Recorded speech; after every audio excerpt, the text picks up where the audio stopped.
5 seconds. Start. Mr. Deputy Speaker, sir, it seems to me that the present budget is a poor man's budget. As the government are aware of the capacity of the common man to pay tax, they have come to his help. They tried one or two taxation measures last year and they have found that the introduction of any more taxation measures is not fair. So they have not included any such proposals in the budget. Since the common man is not affected in any way, I call it a poor man's budget. We have been hearing from all honorable members of the House reports about the famine conditions prevailing all over the state. There are complaints that in Tanjavur people have been suffering on account of the cyclonic and that sufficient relief has not been given to them. As a matter of fact, there has been distress among the handloom weavers also. In view of this, I am not surprised when it is said that the government are not doing their duty. At the same time, I am glad that some honorable members have said that the government have done their best. But they also say that the government have not done more. If the government have not been able to do anything more to meet the situation, then we have to blame the central government who have not given us necessary grants and loans. On one occasion, we were unanimous in passing a resolution of the problem of handloom weavers. We suggested a method to the central government and they have met us to some extent. In the same way, the famine condition in our state requires that we should be united in making a demand on the central government to grant us subventions. There is no doubt that several relief measures have been adopted and distress has been reduced to some extent.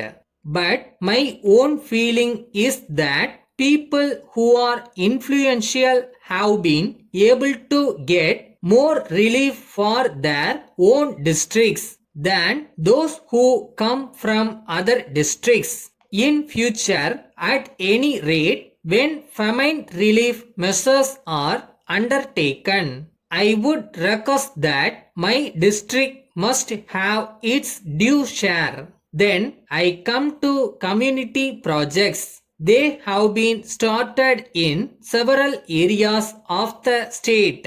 In this connection, I would suggest that dry areas like Salem must be selected for starting these projects. It should not be the policy of the government that people who have something should be given more. It is in the minds of the people of Salem district that some amount of hope must be created. Unless the government do that, the per capita income that is sought to be increased by the 5-year plan cannot be increased. We can easily see the difference between a fertile district and a district like Salem. If we allow the present state of affairs to continue, it will be very difficult to make the position equal in the various difficulties. With these words, I conclude. Letter from the General Trading Company Lucknow to Mrs. Hari and Company Bhopal. Dear Sir, with reference to your letter for supply of some goods, We are glad to inform you that the goods you ordered have been sent by passenger train today. In reply to your letter about the delay in sending the goods, we apologize for not fulfilling your order in time. At the time when we acknowledged your letter and promised immediate delivery, we were under the impression that we had the goods in stock. But when we come to pack the goods, we found that they had been already sold out.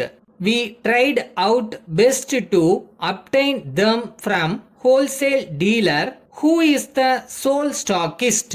But we learned to our regret that he too was out of stock and we had to wait till he got a fresh consignment from the manufacturer. In the circumstances, we deeply regret that we did not check the stock before promising delivery and did not inform you promptly of our failure to procure goods from the stockist.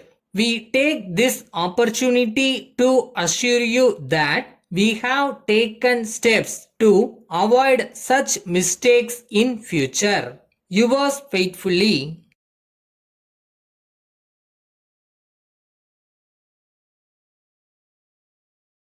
கஷ்டப்பட்டு பண்ணாம இஷ்டப்பட்டு பண்ணோம்னா சீக்கிரமே நம்மளை வெற்றி தேடி வரும். செய்யற வேலையை இஷ்டப்பட்டு பண்ணுங்க.